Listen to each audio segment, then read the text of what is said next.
What's up, world? Welcome back to another episode of Just Grow It, the podcast. I'm your host, Big City Gardener, and today we're talking about different ways you can use mushroom substrate, spent mushroom substrate, or SMS. So when you hear me say SMS in this episode, I'm not talking about old school text messaging, okay? So before we can get into how to use SMS or spent mushroom substrate, let's go over what it is. I've known this for a while. I've been lucky enough to meet some dope individuals throughout my life, and they've all told me and taught me different things. A good friend of mine used to be a big-time medicinal and gourmet mushroom grower. Yeah, he used to grow them on logs, he used to grow them on coffee grounds, he used to grow them on soybean holes. I mean, this dude has grown mushrooms on everything. So luckily, I was able to see this and learn a lot of this firsthand because I've also grown my fair share of gourmet and medicinal mushrooms. And I'm not talking about the mushrooms that you pop that have you tripping and have your couch talking to you or anything like that, okay? I'm talking lion's manes, reishi, oysters, things like that. If you don't know, the medicinal and gourmet mushroom industry has probably 10x'd in the past 5 years or so. A lot of it probably has to do with YouTube, content creators just showing you how dope and how easy it is to grow your own mushrooms. Now, most mushrooms are grown on mushroom blocks. What is a mushroom block? A mushroom block is what you grow your mushrooms on, and I'm talking indoor mushroom gardening. So with indoor mushroom gardening, you get these plastic bags. You fill these bags with a carbon-rich source. This is your substrate. You then sterilize the substrate, and then you introduce your mycelium into the substrate and allow it to colonize. So different examples of substrate that people use include things like oats, straw, wheat, soybean hulls, and even things like hardwood pellets. Now, as a gardener, we know that everything I just named, from the soybean hulls to the oat husk, to the straw, to the wheat, to all of that good stuff, we all know that those have benefits in our garden as well. And that's one thing that makes the SMS, or the spent mushroom substrate, so powerful and so amazing. A lot of indoor mushroom growers, after the mycelium has had time to colonize these bags, now your mushroom grower, he will introduce these bags into an environment that will make the bags produce fruit or produce mushrooms. This is called fruiting your mushrooms, right? You put it into your fruiting chamber. That's usually a place with extremely low temperatures, in the 50s or so, depending on the strain that you're growing, and it has extremely high humidity. That's why mushrooms usually pop up and appear after rainstorms, because it's the right combination of the humidity and the moisture. Most of these indoor farmers, they will fruit these bags one time. They will throw it into their chamber, they will allow it to produce or get one flush of mushrooms off of it, and then they will oftentimes throw out the bag. Why do they throw out the bag? Well, because if you leave the bag in your mushroom garden, you're introducing or you're inviting things like fungus gnats into your mushroom garden, or you're inviting something called trichoderma, which is probably the worst thing that you can have in any sort of mushroom growing facility. So in order to keep their facility clean, they will often fruit the bags one time and then get rid of them.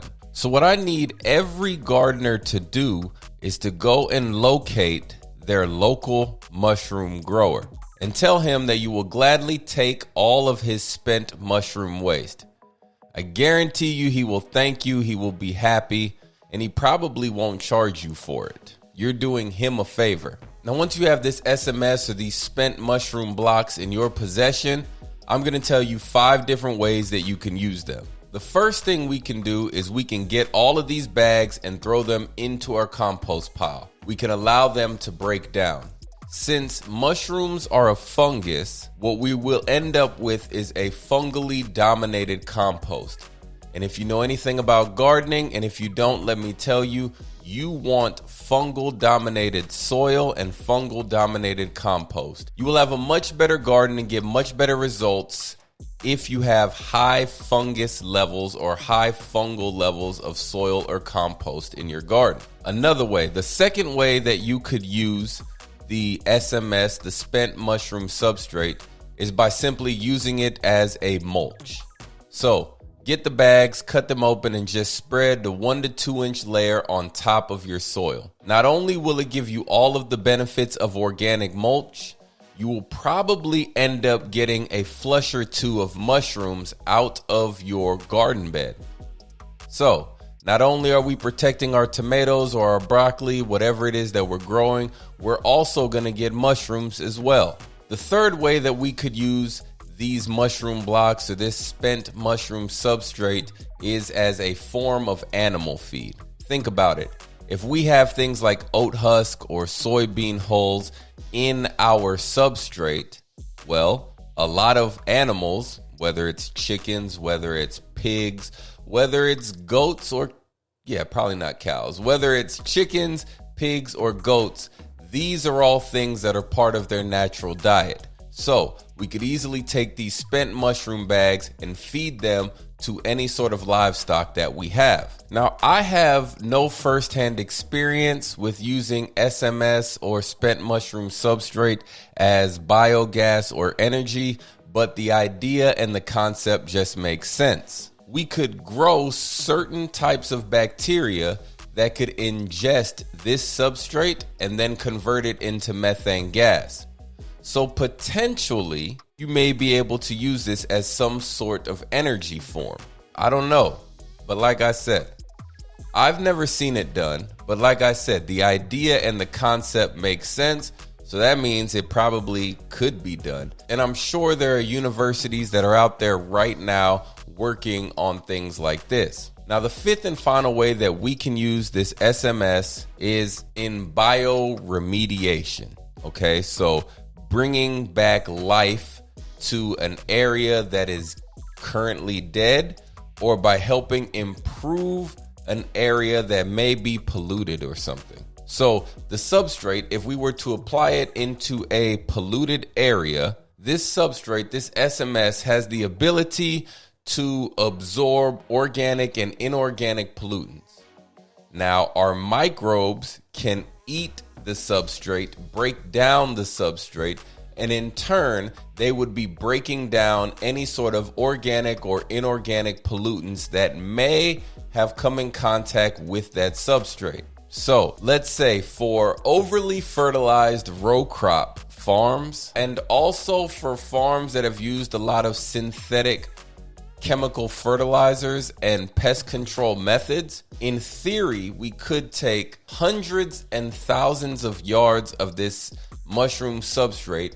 We should be able to lay it on top of this soil. The mushroom substrate should be able to absorb the inorganic and organic pollutants that are in the soil. The microbes should be able to break down this substrate, and we should be left with farmland that is no longer polluted. Again, I've never seen this done, but I don't see why it wouldn't work. So hopefully you listen to this episode and it has you thinking about mushrooms. More importantly, it has you thinking about how can I get my hands on some of these mushroom blocks or this mushroom compost. With the explosion of farmers markets all across America and all across the world, I guarantee you if you were to spend 1 hour looking online or just going to your farmer's market and speaking to your local mushroom grower, he would be more than happy to give you his spent blocks, his SMS. That's it for today, folks. I'm out of here. But before I go, you know what I need? I need for you to leave me a comment, man. Let me know what you think about these episodes. Let me know what you think about Just Grow It, the podcast. If you need to get in touch with me for any reason, check me out at igrow@bigcitygardener.com. That's how you can email me, or you can find me at Big City Gardener across all social media platforms. That's it for today. Don't forget to do this one thing, and that is to just grow it. We out. Before I let you go, I need you to do more than one thing. First, I need you to like, comment, subscribe to the podcast. Second, I need you to tell a friend or two about the show if you enjoyed it. And if you have anybody you think I need to talk to, I should interview, send the name over, put it in the comments, or send me an email, igrow@BigCityGardener. And check me out, man, on Instagram and on all social media platforms, Big City Gardener. We out. Oh, almost forgot. Just grow it.